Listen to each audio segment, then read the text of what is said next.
साथियों, इस वीडियो में मैं आपसे बात करने जा रहा हूँ फोर्थ ग्रेड एग्जाम डीवी का पहला चरण फाइनली टोटल 9 के 9 मंडल में कंप्लीट हो चुका है। अब इसका फाइनल रिजल्ट कब तक आएगा और इसके अलावा विभाग अब आगे और क्या प्रोसेस कर रहा है, इसके बारे में चर्चा करने जा रहा हूँ। वीडियो पसंद आए तो वीडियो को लाइक कीजिए, चैनल जरूर सब्सक्राइब कीजिए, क्योंकि फोर्थ ग्रेड कोर्ट केस को लेकर जो भी अपडेट आएगी वो आपको इस यूट्यूब चैनल के माध्यम से बता दिया जाएगा। और इसके अलावा फोर्थ ग्रेड में आपके चाहे बोर्ड की ओर से अपडेट है या विभाग की ओर से अपडेट है, वो भी हम आपको इस यूट्यूब चैनल के माध्यम से जरूर बताएंगे। और भी कोई नई अपडेट आएगी तो वो भी हम आपको इस यूट्यूब चैनल के माध्यम से सूचित कर देंगे। इसलिए अगर अभी तक आपने चैनल सब्सक्राइब नहीं किया तो चैनल जरूर सब्सक्राइब करें, नोटिफिकेशन भी ऑन रखें, ताकि जब भी मैं फोर्थ ग्रेड एग्जाम से जुड़ी कोई भी अपडेट लेके आऊँ सबसे पहले आपके पास पहुँचे। इसके अलावा फाइनल रिजल्ट के बारे में भी कब तक आएगा, इसके बारे में भी इस वीडियो में चर्चा करूंगा, क्योंकि अभी पहला चरण कंप्लीट हुआ। अब आगे विभाग क्या करेगा और कितना समय लगेगा फाइनल रिजल्ट आने में, तो वो सब जानकारी आपको इस वीडियो में देखने को मिलेगी। इसलिए वीडियो को बिना स्किप किए कंप्लीट देखें। और इसके अलावा जो भी कैंडिडेट की एब्सेंट लिस्ट आप जिस भी मंडल की देखना चाहते हैं, वो सारी पीडीएफ आपको हमारे टेलीग्राम चैनल पर देखने को मिलेगी, जिसका लिंक नीचे डिस्क्रिप्शन में दे रखा है। अगर अभी तक आपने ज्वाइन नहीं किया तो आप जाके ज्वाइन कर सकते हो। आज है 27 अप्रैल और आज फाइनली जयपुर मंडल, बहुत साथी कह रहे थे जयपुर मंडल वाले के हमारे एब्सेंट लिस्ट की जो पीडीएफ है वो कब तक आएगी, तो मैं आपको बता देता हूं जयपुर मंडल का जो पहला चरण है डीवी को, वो आज कंप्लीट हो रहा है। इसके बाद कल परसों या उसके अगले दिन तक 3 दिन के अंदर कभी भी आपकी एब्सेंट कैंडिडेट की लिस्ट जारी हो सकती है। और उसके बाद आपको मैं बता देता हूं 2 बार अवसर दिया जाता है, यानी कि कुछ कुछ मंडल है जिनमें सेकंड लिस्ट भी आ चुकी है। भरतपुर हुआ है, चूरू हुआ है, और भी 1-2 मंडल है जिनमें एब्सेंट कैंडिडेट की, जोधपुर हुआ, उनकी सेकंड लिस्ट भी आ चुकी है। यानी कि जो पहला अवसर दिया उसमें भी अगर कोई साथी एब्सेंट रहा है तो उनको एक और अवसर दिया गया है, क्योंकि एब्सेंट कैंडिडेट को भी 2 बार और अवसर दिया जाता है पहले चरण के बाद। तो आपको मालूम था इतने दिन 8 मंडल की डीवी कंप्लीट हुई थी 20 तारीख तक को, और 7 मंडल की 20 तारीख तक, फिर 23 तारीख को अजमेर की कंप्लीट हुई, और आज 27 तारीख को जयपुर की इसके साथ ही कंप्लीट हो जाएगी। और इसी के साथ आपके सभी 9 मंडल के फोर्थ ग्रेड डीवी के पहले चरण की समाप्ति हो रही है आज। और अब बात आती है अब आगे विभाग क्या करेगा। अब देखो विभाग आगे है, वो आपको मालूम है जयपुर मंडल के अलावा 8 मंडल की प्रथम जो सूची है वो भी जारी हो चुकी है एब्सेंट कैंडिडेट की। जयपुर मंडल की भी आगामी 3 दिन के अंदर जारी हो जाएगी। और 8 मंडल में से 4-5 मंडल तो ऐसे भी है जिनकी द्वितीय लिस्ट भी जारी हो चुकी है। ये सारी पीडीएफ आपको हमारे टेलीग्राम चैनल पर देखने को मिलेगा, जिसका लिंक नीचे डिस्क्रिप्शन में दे रखा है। यानी कि जो एब्सेंट कैंडिडेट को पहला अवसर दिया जाता है, उसमें भी अगर कोई कैंडिडेट एब्सेंट रहता है तो उनको एक और अवसर दिया जाता है। जैसे कि आप देख सकते हैं स्क्रीन पर जो आपको मैं दिखा रहा हूँ, ये चूरू मंडल की है, जिसमें आप देख सकते हैं स्पष्ट रूप से लिखा हुआ है चतुर्थ श्रेणी कर्मचारी सीधी भर्ती 2024 के दस्तावेज सत्यापन के द्वितीय चरण के प्रथम अवसर पर अनुपस्थित रहने वाले स्टूडेंट को अंतिम द्वितीय अवसर के दस्तावेज सत्यापन कार्यक्रम हेतु। यानी कि अगर चूरू मंडल में किसी कैंडिडेट का डीवी था, उसने नहीं करवाया, फिर जब पहली लिस्ट आई एब्सेंट कैंडिडेट की उसमें उसका नाम आया, फिर भी उसने नहीं करवाया, तो अंतिम और द्वितीय अवसर दिया जा रहा है आपको 28 अप्रैल का। यानी कि उपयुक्त विषयार्थ का निवेदन है कि चूरू मंडल को चतुर्थ श्रेणी कर्मचारी सीधी भर्ती 2024 के दस्तावेज सत्यापन के प्रथम चरण में अनुपस्थित रहे स्टूडेंट के दस्तावेज सत्यापन द्वितीय चरण के प्रथम अवसर में अनुपस्थित रहे स्टूडेंट को 28 अप्रैल 2026 यानी कि कल आपको अनुपस्थित स्टूडेंट की सूची और स्टूडेंट हेतु आवश्यक दिशा निर्देश उल्लंघन कर निवेदन की सूची और दिशा निर्देश बोर्ड की वेबसाइट से भी देख सकते हैं, और हमारे टेलीग्राम चैनल पे भी देख सकते हैं, वहाँ पर भी मैंने आपके लिए अपलोड कर रखी है। यानी कि चूरू मंडल में जिनका भी डीवी है एब्सेंट रहे हैं उनको एक और मौका दिया गया है, उसमें भी अगर एब्सेंट रहे तो दूसरा और मौका दिया गया, वो है आपका कल का। यानी कि कल आप जिन्होंने भी अभी तक अगर चूरू मंडल में डीवी है और आपने नहीं करवाया है तो आप जाके करवा सकते हैं। इसमें टोटल आप देख सकते हैं 2346 आवंटित स्टूडेंट की सूची में 2346 कैंडिडेट है। यानी कि आपने देखा होगा, मैंने आपको पहले भी बताया, मैं अभी वापस से भी बता देता हूं कि आप देखते हैं जो पहली लिस्ट आती है एब्सेंट कैंडिडेट की, उसमें जो संख्या होती है, फिर वापस जब दूसरी लिस्ट निकालते हैं तो उसमें कम ही स्टूडेंट आते हैं डीवी करवाने। अब ये हमें भी नहीं पता, आपको भी नहीं पता कि जो एब्सेंट कैंडिडेट है वो कौन से हैं।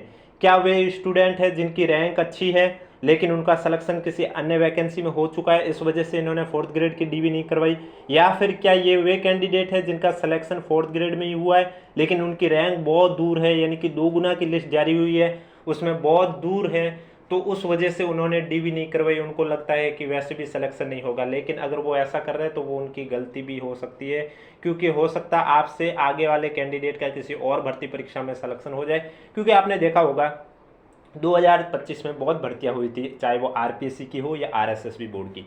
तो उसमें लगभग मान के चलिए 80% कैंडिडेट तो ऐसे होंगे जिन्होंने 4th ग्रेड एग्जाम भी दिया होगा और उनमें उनका नंबर भी आया होगा। और अब अगर उनका सिलेक्शन पटवारी में हो गया हो या वीडियो में हो गया हो या किसी फर्स्ट ग्रेड सेकंड ग्रेड में हो गया या आरएस में हो गया हो, किसी में भी हो सकता है, तो उनमें हो गया तो वो सब कैंडिडेट उसमें चले जाएंगे। तो पीछे जो शेष कैंडिडेट जिन्होंने डीवी करवाई, जो नीचे वाली रैंक वाले हैं, तो उनको फिर लिया जाएगा 4th ग्रेड में।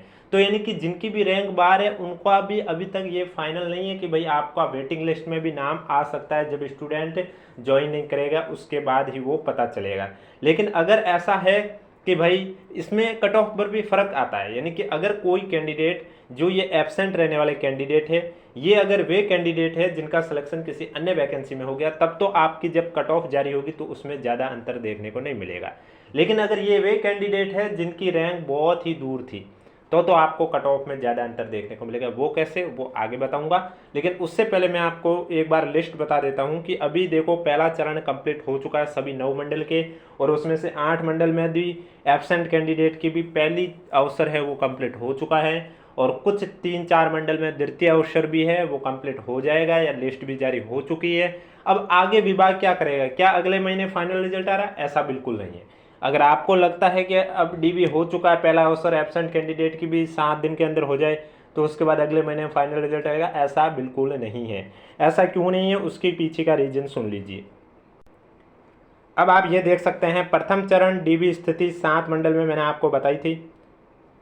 ये पहला चरण यानी कि जिसमें आप देख सकते हैं जयपुर का 27 अप्रैल को कंप्लीट हुआ। इसी के साथ आज की डेट के साथ सभी मंडल की डीबी कंप्लीट हो चुकी है। उसके बाद एब्सेंट कैंडिडेट में आप देख सकते हैं, जैसा कि मैंने अभी आपको कहा, चूरू मंडल में पहला अवसर जब 21 और 22 अप्रैल को दिया, उस समय टोटल कैंडिडेट एब्सेंट थे 2537, और आज जो मैंने अभी आपको लिस्ट दिखाई उसमें एब्सेंट कितने हैं, 2346।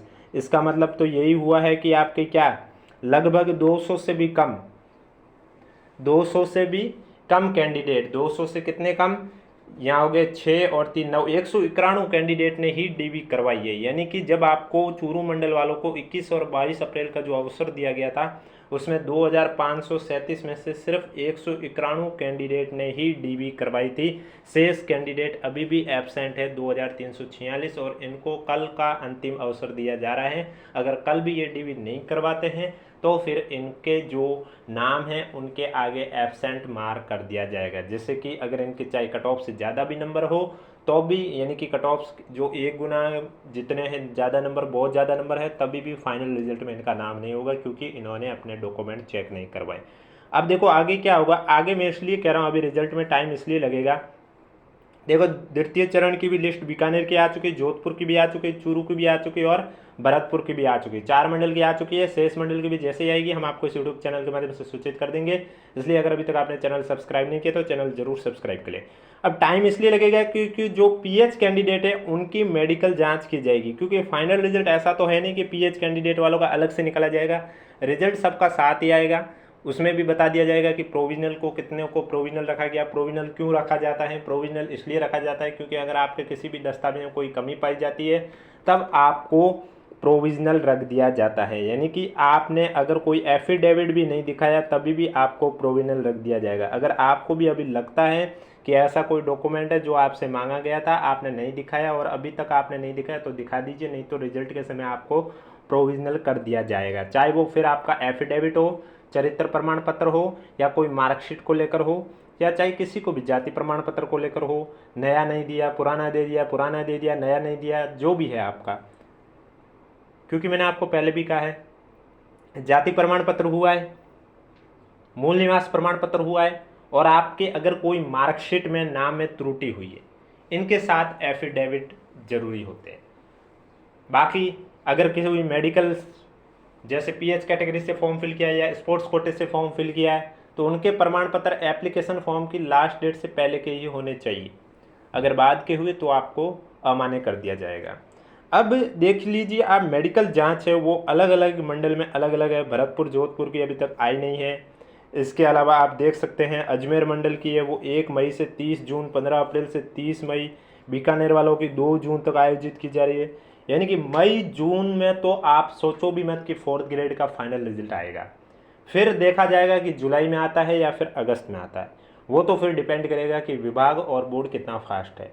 फिलहाल जो मेडिकल टीम द्वारा जांच की जा रही है डॉक्यूमेंट की, उनकी लिस्ट के हिसाब से तो मई और जून में रिजल्ट आना संभव नहीं है। बाकी फिर जुलाई में आएगा या अगस्त में, वो तो जैसे ही अपडेट आएगी वो हम आपको यूट्यूब चैनल के माध्यम से सूचित कर देंगे।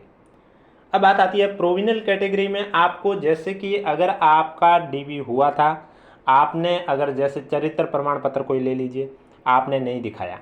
अब आप सोच रहे होंगे एक ही तो चरित्र प्रमाण नहीं दिखाया, 2 तो दिखा दिए थे, यानी कि टोटल 3 चरित्र प्रमाण पत्र चाहिए होते हैं। एक जहाँ से आपने अंतिम शिक्षा प्राप्त किया वहाँ, और 2 अलग अलग राजपत्रित अधिकारियों द्वारा जारी किए गए।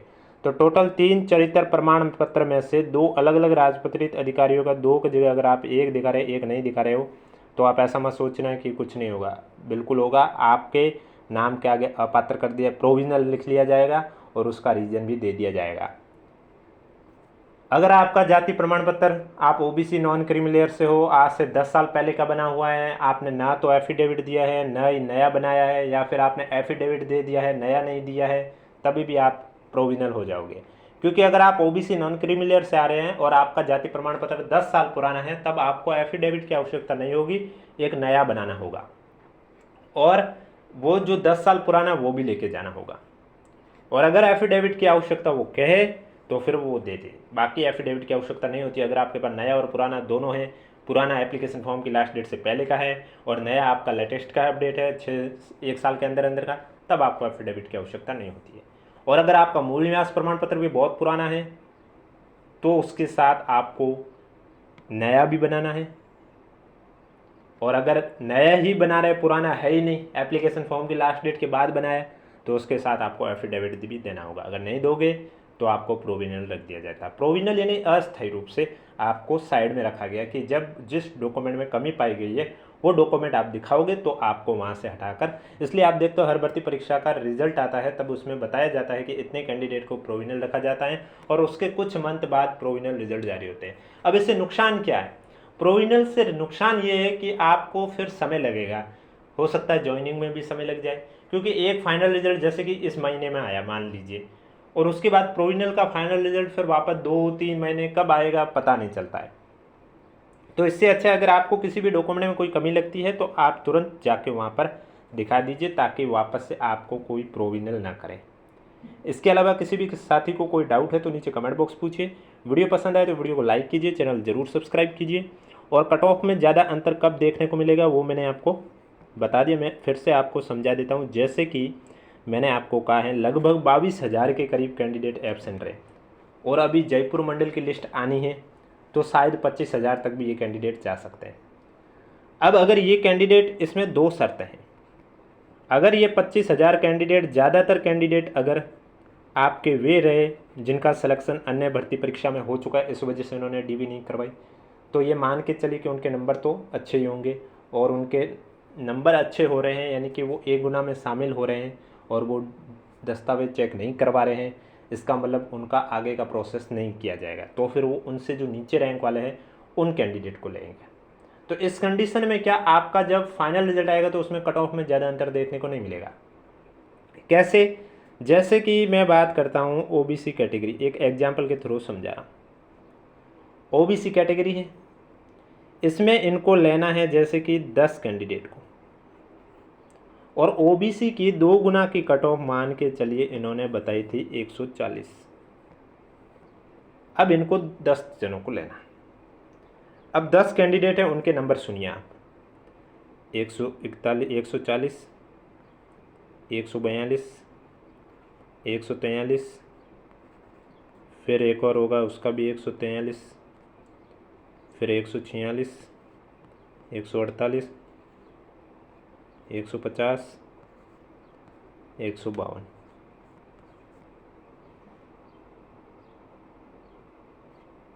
अब इनको चलिए 10 ने, ये 10 कैंडिडेट थे, ये 8 हुए, 154 और 156, ये 10 कैंडिडेट ने परीक्षा दी, इनको लेने हैं 5 को, 10 को नहीं 5 को लेने। परीक्षा देने वाले 10 कैंडिडेट थे। अब आप देखना मैं किस तरह से आपको समझा रहा हूँ कि अगर 25,000 जो एब्सेंट रहे उसमें ज़्यादातर अगर वे कैंडिडेट हुए जिनका सिलेक्शन अन्य भर्ती में हो गया है, यानी कि उनके 4th ग्रेड में अच्छे ही नंबर होंगे और वो एक गुना में शामिल हो रहे हैं, तो फाइनल कट ऑफ में अंतर कैसे देखा जाता है। अब देखो, इन्होंने परीक्षा माना कि ओबीसी के 10 कैंडिडेट ने दिए और इनके ओबीसी में पद 5 है, यानी कि इन 5 को लेना है। तो फिर अगर ऐसा होता है कि जो टॉप रैंक वाले वो एब्सेंट रहे, यानी कि 154 वाला एब्सेंट, 156 वाला एब्सेंट, 152 वाला एब्सेंट, 150 वाला एब्सेंट और 148 वाला एब्सेंट, तो अब जब फाइनल रिजल्ट आएगा तो ये 5 तो रह गए एब्सेंट। अब ये किन को लेंगे, 146 वाले को ले लें, 143, 143, 142 और 140। इसका मतलब जो 2 गुना की कट ऑफ 140 थी वो अब कितनी हो गई है फाइनल रिजल्ट में, 146, सॉरी 140 ही रहेगी, 140, क्योंकि इनको कितनों को लेना था, 5 जनों को। तो इन्होंने 5 कौन से लिए, 1 2 3 4 5। अब अगर 25,000 जो एब्सेंट वे स्टूडेंट रहते हैं जिनकी रैंक बहुत दूर है और उन्हें लगता है कि एक गुना में उनका नाम नहीं आएगा, उस कंडीशन पर आपकी फाइनल कट ऑफ कैसे बढ़ती है वो इसी एग्जाम्पल से समझिए। अब मैंने मान लिया जो 5 कैंडिडेट एब्सेंट रहे वो ये हैं, 140, 142, 143, 143 और 146। तो अब ये एब्सेंट रहे हैं क्योंकि इनको मालूम है 5 ही पद हैं और इनसे पहले वाले जो 148, 150, 152, 154, 156 इन सभी ने डीवी करवाई है, तो फिर किन को लिया जाएगा, इन्हीं को लिया जाएगा। तो जब फाइनल रिजल्ट आएगा तब ओबीसी की कट ऑफ कितनी बताई जाएगी, 148। इसका मतलब कट ऑफ कितनी जा रही है, हाई जाएगी। तो वो डिपेंड करता है कि एब्सेंट रहने वाले कौन से कैंडिडेट हैं, उससे ही डिपेंड करता है कि जो आपका फाइनल रिजल्ट आएगा उसमें कट ऑफ में कितना अंतर आएगा। आशा करता हूँ आप समझ गए होंगे। वीडियो पसंद आए तो वीडियो को लाइक कीजिए, चैनल जरूर सब्सक्राइब कीजिए। पहला चरण का डीवी कंप्लीट हो चुका है सभी मंडल की आज की डेट में, और अब कुछ मंडल में सेकंड लिस्ट भी आ चुकी है, 3-4 मंडल की। जयपुर की अभी तक फर्स्ट लिस्ट भी आ जाएगी 2-3 दिन के अंदर अंदर, और शेष मंडल की सेकंड लिस्ट भी जैसे ही आएगी वो हम आपको यूट्यूब चैनल के माध्यम से सूचित करते रहेंगे, और उनकी PDF है वो आपको हमारे टेलीग्राम चैनल पर मिलती रहेगी, जिसका लिंक नीचे डिस्क्रिप्शन में दे रखा है। अगर अभी तक आपने ज्वाइन नहीं किया तो आप जाके ज्वाइन कर सकते हो। इसके अलावा 4th ग्रेड कोर्ट केस को लेकर जो भी अपडेट आएगी वो हम आपको इस यूट्यूब चैनल के माध्यम से सूचित कर देंगे।